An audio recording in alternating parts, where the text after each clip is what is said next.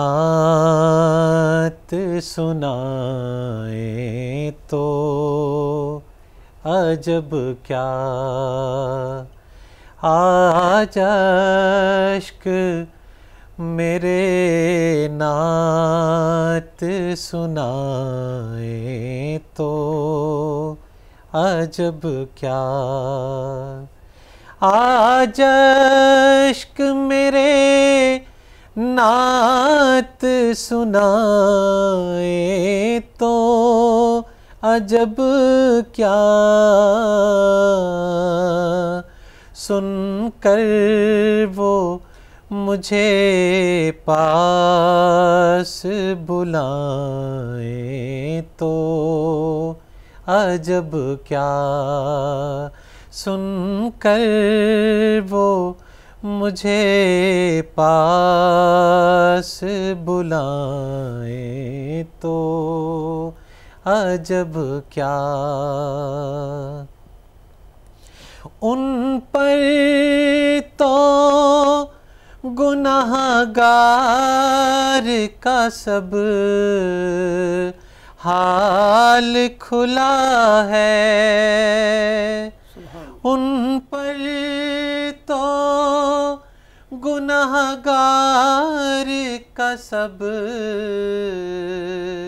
حال کھلا ہے، اس پر بھی وہ دامن میں چھپائیں تو عجب کیا، اس پر بھی وہ دامن میں چھپائیں تو عجب کیا.